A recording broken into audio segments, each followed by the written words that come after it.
In this video, we're going to be taking care of this unruly pile of grapevines. It's gotten out of hand like it does every time this year, and we're going to trim it back and get it ready for the new year of production and try to get the most out of it.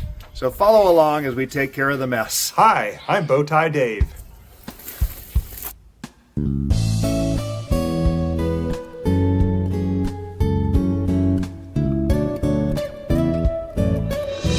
Hello and welcome to the Bowtie Gardens. I'm Bowtie David, and we are out here at the side garden at my grape arbor and looking at this mess.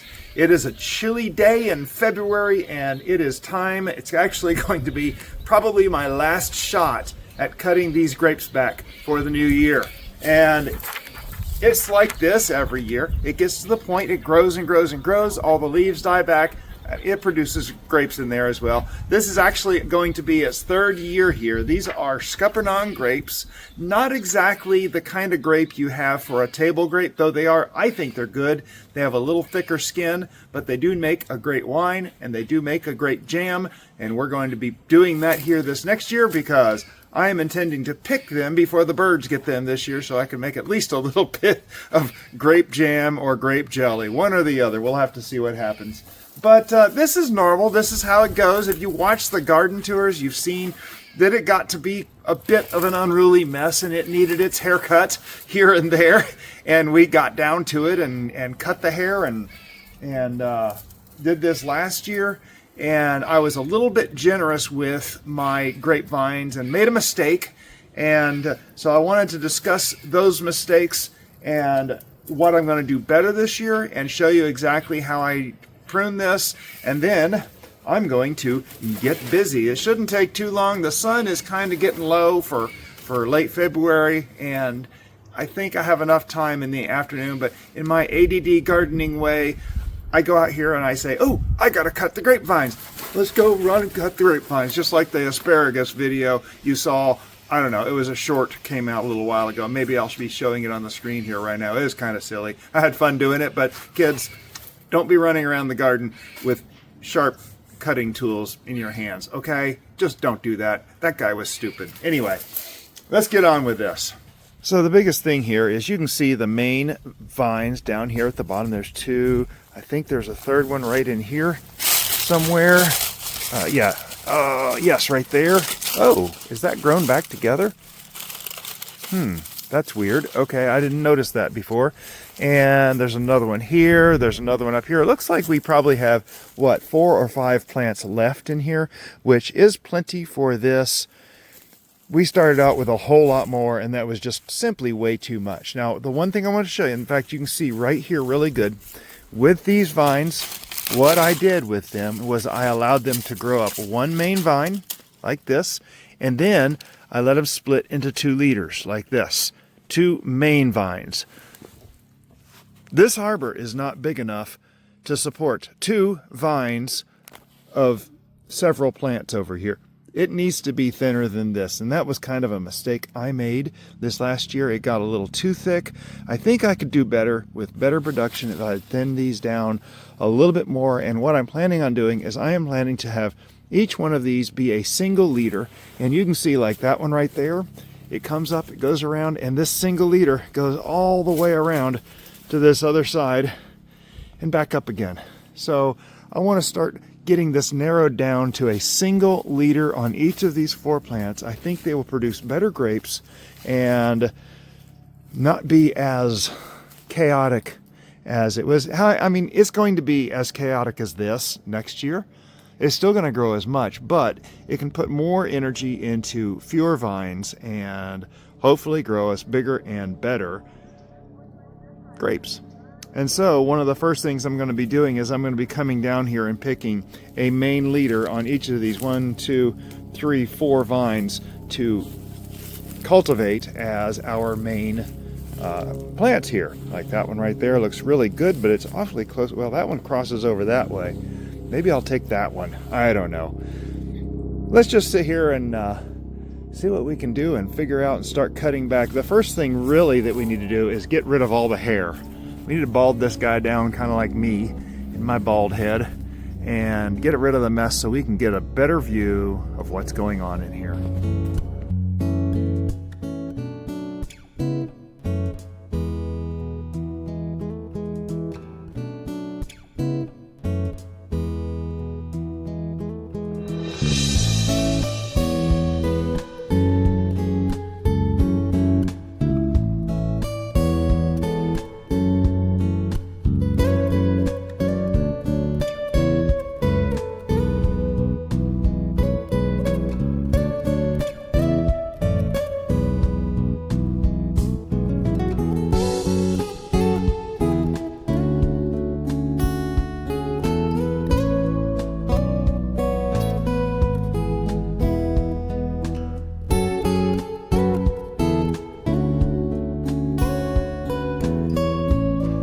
So in full disclosure, a lot of the information that I got to start doing this last year was from Scott Head. He has a channel. He hadn't produced a lot recently, but he still has some really good information on his channel about trimming grapevines and a whole bunch of other stuff as well. But like, I want to show you this right here. This little stem was cut here last year, a year ago. And this is where I decided, okay, there's going to be 2 growth nodes left on this little stem. Now this right here, this is all the new growth that happened this year. And what's interesting is you'll notice that this section of stem right here is actually thicker because it grew through that and out this direction and created a new branch. Now this is kind of a small one. Let me show you a bigger one over here. Okay, so this is the main leader. And again, I'm going to be only having one main leader coming off these grapevines when I'm done. But last year, I actually cut this branch. It was just a branch here that came up to here, and I cut there. There was 2 growth nodes at the time. And you say, well, what's that big thing? This is all the new growth. In fact, this part was not that big at the beginning of last year. This part was closer to the size of this right here. It grew all that, sending out new energy and new growth into this stem right here, which is where the grapes will grow. And so what happens here is we're going to be picking things off of a main leader, and we're going to be leaving. In fact, you can see right here, here's another one. This is one that I cut last year right there and left one, looks like maybe I left 1 growth node on there, and it grew a whole new branch and it grew more grapes. Now this mess, you got to kind of start thinning it out, and you can see I've already started thinning out in here just so I can see what I'm doing. But I believe what I'm going to end up doing is this is going to be one of my main leaders right here down to this end plant, because I really like the look of this leader right here. It looks really strong. It's, I don't know, that other one over there looks really strong too. Decisions, people. You just got to figure these things out and be a little bit brutal at times. But we're going to go through here, and basically, let's get over here where we can see real good. Like this leader right here. Oh, in fact, here's a really good one to see. You can see right here, this branch was cut right there last year. Okay? And when I cut there, it grew a new branch off of this last growth node. There's another growth node right there. I left 2 growth nodes. This is this past year's growth right here, 2024. And so it was cut there. This stem was probably about that big. Can you see that right there? It was probably about that big when I cut it. But all this additional growth is as it was growing this stem. So we're going to be going through, finding these main leaders and starting to clean them up and make them a lot neater. It's not a very complicated thing. One of the things that I discussed with Scott Head, I noticed that in his earlier videos, he left 5 or 6 or 4 or 5 leaf nodes on his branches. And then in the next one, he left 3 or 4. And then the next one, he left 1 or 2. And so, like, I come up here and look at this branch right here, which I know this branch is going to come off. You can see there's a leaf node right there. There's a little bump right there. There's another little bump right there. So this branch can get cut right there. 1 or 2 nodes is all you need, and this thing is going to take off and start growing again. And it's going to start growing from one of these little spots like that right there. So we're going to be working our way through this whole arbor and getting these things trimmed back so that it looks a lot cleaner. Ready for that? So at the get-go here, I need to tell you that growing a grapevine like this is actually not a great way to do it. You'll see a lot of other YouTubers will grow it along cordons, a couple of cables that hold up the vine, and a long single strand in either direction. That's the way to do it. The reason I do this is personal. We grew up with a grapevine that was on an arch trellis. I've always loved arch trellises. That's why I have like, what, 21 of them in the yard. And so, yeah, this is kind of a personal thing for me, and that's the reason why I'm insisting on growing on this arch trellis. If you do not want to grow on an arch trellis, I am most definitely not saying this is the way to do it, okay? Quite the opposite. This is not the greatest way. Getting these things untangled, I've already been cutting here for a little while, and we're going to go back and I'm going to show you some of the cuts I've made and why, explain why. But some of the cuts and everything I've already done, and I'm sitting here thinking, I just need to make it clear, this is not the greatest way to do this. So you did make your own decision. It's your garden, your grapevines in your garden. Fortunately for you, you can decide, right? So as I said in the beginning, this is not exactly the best way to do this, and I know what I'm about to show you is probably because I'm growing this on an arch, and a messy arch, and not on cordons. I don't think this happens nearly as much, but you'll notice right here, do you see how the grapevine has girdled itself? It's grabbed onto itself, and you can see right there, it's made a pinch mark right there. You got to keep an eye out for things like that as you're cleaning up your vines. That'll be fine now that I've got it undone, but you can see it's a pretty deep indent right there. There's another one if I just go up here. When things are getting closer to done, you'll start noticing these little choke points that you just have to clean up, and it's part of the process that I have to go through. Like I said, I'm sure if this were grown more properly, in fact, you can see there's girdle marks. There's another girdle mark right there, just right there. And there's another grab on tendril right there. So you got to kind of keep an eye on those main tendrils. We're going to end up with 4 main cordons climbing this arch trellis when we're done, and I'll be getting them all cleaned up. Here, let me just show you in just a minute. So you can see it's beginning to look a lot cleaner in here, which I'm very pleased about. But I did want to show you another thing that I keep an eye out for. Now, you'll notice I cut off several things right here. These were actually growing about 2 feet long, and they were reaching out roots for the ground. Now, the base of these plants is on the other side of that arch trellis. These have grown over and come over to this side, and I think this is really interesting because, like right here, here's another tendril reaching out to be a root. Okay, that's very interesting. Now, here's the thing. This one right here is actually touching the ground, and it started to root in down here.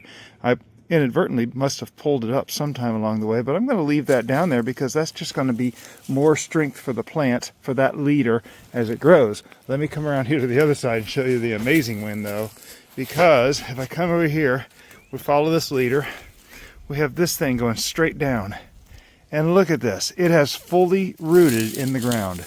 It is drawing more energy from this side of the trellis into this particular cordon. Scott Head, if you're watching this, should I leave that or should I take it up? I don't know. I grow a little different than you. I'm going to leave it for now unless someone can convince me otherwise. But yeah, I still got a little more cleanup to do. But let me get a little more cleanup and I will show you the final product. And so now, if you use a little bit of imagination, takes a little bit here, you can see 1, 2, 3, 4 plants coming out of the ground, 4 vines coming out of the ground. And they kind of twist, like this one here goes all the way across, goes up there and out the front. So that one's kind of a weird one. This one here crosses over here, comes up here, and let me come to this side so you can see it goes down, right down to here, and it's actually starting to sink roots. That's the thin roots that were in the ground and I must have pulled up at one point. I didn't realize it did that much. The one over there, that third one, is coming up, is squiggling its way up here. It's coming up across here, and then it goes up and then back up the front. Now, this is the one that has the big root going in right there, which is why I'm leaving that one going out the front.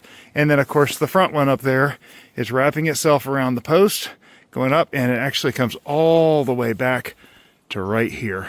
So we have 4 branches all cleaned off, ready to go. Oh, I see one right here. There's still a couple of places I have missed, but I'll just come in here and snip those as I see them. See there? 1, 2. Oh, there's another leaf node there. I'll go ahead and cut that right there. I'm pleased.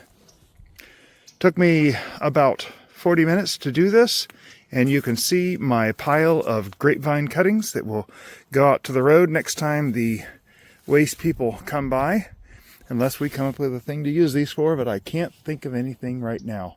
But lo and behold, the grapevines are cleared, and I'm so excited. Oh, I see one right up there that's gonna bug me. Let me see if I can get up there and get that one right there. Okay, there we go.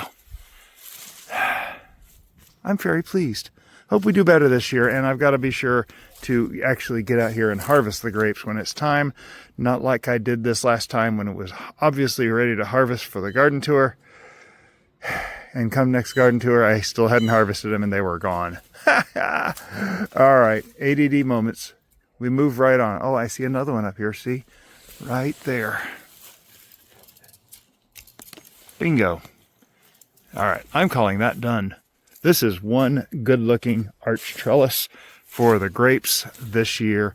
Ready to go, ready to rock and roll. How does that look to you? Are you growing any grapes? Let me know. If you're doing this, I want to know if you're doing it on an arch or on cordons the way it's supposed to be done. Yeah, this is kind of a mess. It does make it a little difficult to clean up. That's just the way I'm going to do it. I like it. I like it a lot, in fact. Hey, thanks for watching. Be sure to stay tuned. We're going to be doing the outer garden bed tour in the backyard here pretty soon, and we are going to be doing some trimming in the outer garden as well. It's that time of year, you know, folks, so let's get to it. Look at I'm just noticing the silhouette of the blueberries back here. You can see the new little buds growing on the tips in the sunlight. Oh, these things are getting ready to go. Let's go take a look at those blueberries real quick. Oh my goodness, look at these things. They are getting ready to explode. That is truly a thing of beauty. Y'all have a blessed day.